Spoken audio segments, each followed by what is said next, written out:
Halo semua, selamat datang di channel kami Jurnal Harian bersama saya Atika Walo. Bagi Anda yang menyukai pembahasan tentang kasus-kasus kriminal, kami sengaja membangun channel ini untuk Anda. Jangan lupa untuk mendukung channel kami dengan cara subscribe, like, komen, dan share ke media sosial yang Anda punya.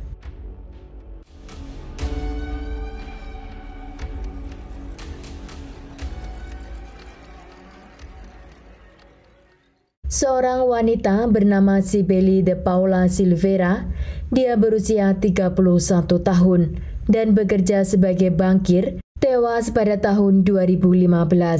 Saat bersepeda bersama suaminya di jalan raya, kejahatan diperlakukan sebagai perampokan, ternyata terdapat banyak kejanggalan.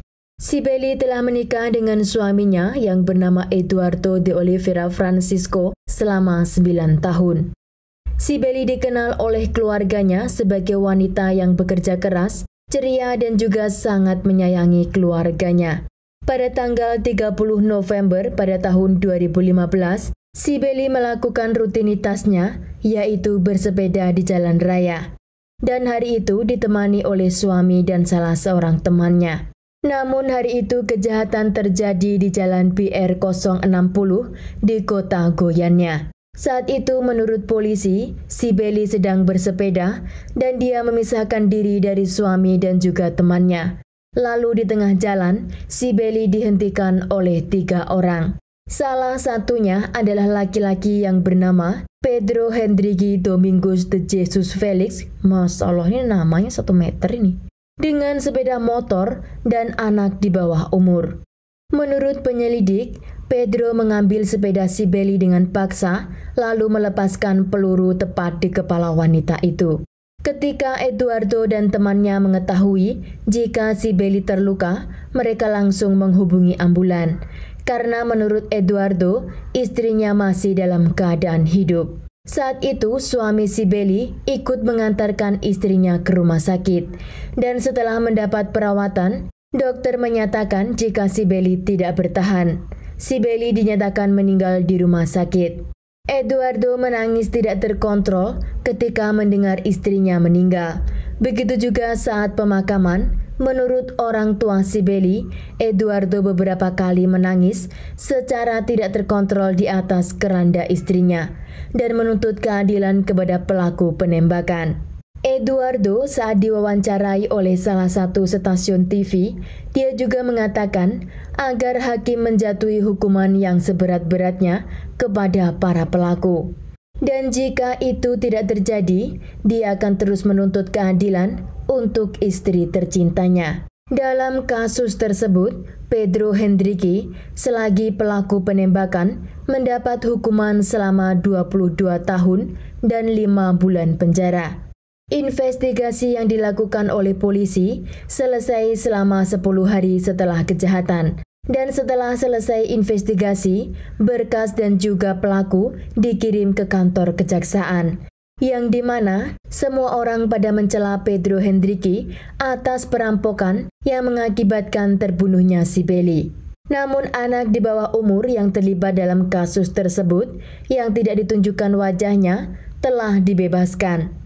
Walaupun kedua pelaku telah mendekam di penjara, kasus tersebut masih diproses oleh kejaksaan. Ketika sekitar 2 bulan setelah penyelidikan selesai, polisi sivil menerima laporan atas jenazah Cibele. Menurut polisi, ditemukan luka lama di tubuh korban yang menimbulkan dugaan bahwa dia adalah korban pemukulan, bukan hanya korban penembakan. Saat itu, delegasi memutuskan untuk pergi mencari informasi kepada pelaku untuk menanyakan bagaimana dia memperlakukan korban di hari kejadian. Kali ini, Pedro Henrique mengubah versi awal dan mengatakan bahwa dia telah disewa oleh suami korban untuk melakukan kejahatan tersebut. Menurut pemuda itu, suami korban yang bernama Eduardo datang ke rumahnya dengan menggunakan mobil milik korban. Dan hari itu, dia menawarkan sebuah pekerjaan yang dimana Eduardo meminta untuk melakukan sebuah adegan perampokan, hingga mengakibatkan istrinya terbunuh. Dalam pekerjaan tersebut, sang suami menawarkan sebesar 30.000 reais atau sekitar 90 juta rupiah kepada pemuda tersebut untuk membunuh istrinya. Dari jumlah uang yang ditawarkan, Eduardo masih membayar di muka sebesar 5.000 reais atau sekitar 15 juta. Dan uang itu diberikan kepada Pedro saat dia datang ke rumahnya. Dan Eduardo berjanji jika sisa dari uang yang dia tawarkan itu akan dia lunasi setelah pekerjaannya selesai.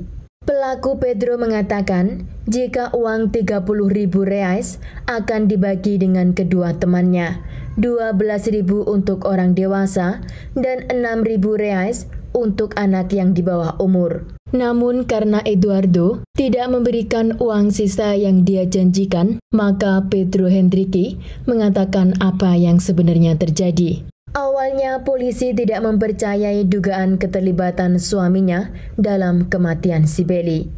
Namun polisi terus menyelidiki kasus tersebut. Menurut investigasi, si Belly mendapat perlakuan seperti KDRT dari suaminya, hingga terdapat beberapa luka di lengan dan juga kakinya. Oleh karena itu, si Belly selalu memakai celana panjang dan juga lengan panjang.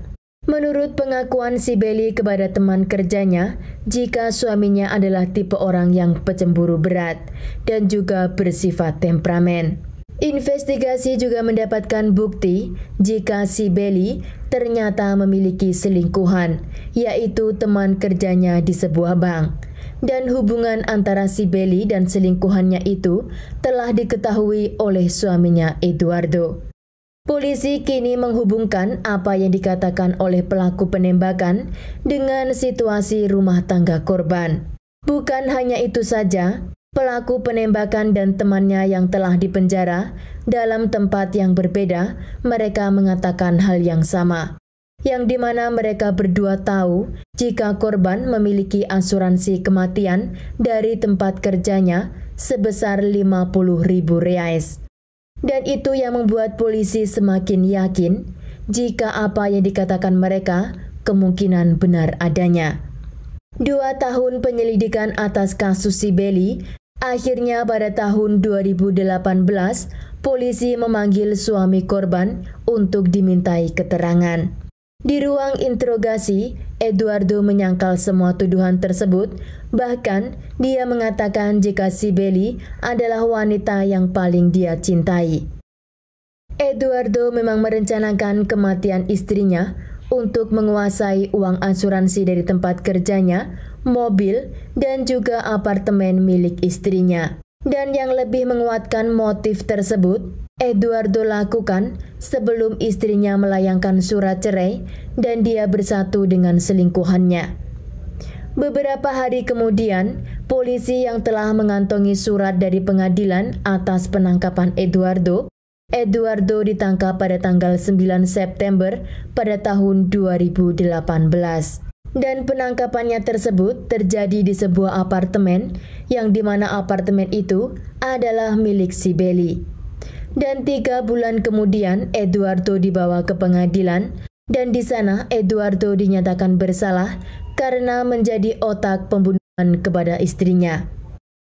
Pada bulan Desember pada tahun 2018, Eduardo dijatuhi hukuman lebih dari 27 tahun penjara dan dia diletakkan di rezim terbuka. Namun pengadilan masih belum selesai dan Eduardo dipanggil untuk persidangan kedua atas kejahatan tersebut. Kali ini Eduardo dipanggil ke pengadilan tinggi, namun hukumannya diubah menjadi 25 tahun penjara, namun kini diletakkan di rezim tertutup. Pembela Eduardo mengatakan bahwa dia akan mengajukan banding atas penangkapannya tersebut ke pengadilan tinggi. Ibu si Belly saat diwawancarai, dia mengatakan jika setelah anaknya meninggal, Eduardo setiap hari datang ke rumahnya hanya untuk mengatakan jika si Belly adalah istri yang baik sambil dia menangis. Namun kala itu, ibu si Belly belum tahu jika Eduardo melakukan itu semua hanya untuk menutupi kejahatannya yang dia lakukan kepada anaknya dan untuk menguasai harta yang dimiliki oleh si Belly. Sekian kasus hari ini, jangan lupa tinggalkan like dan komen. Jika Anda tidak keberatan, klik tombol subscribe untuk mendukung channel kami. Terima kasih saya ucapkan kepada Anda para subscribers. Sekian, sampai jumpa di kasus berikutnya.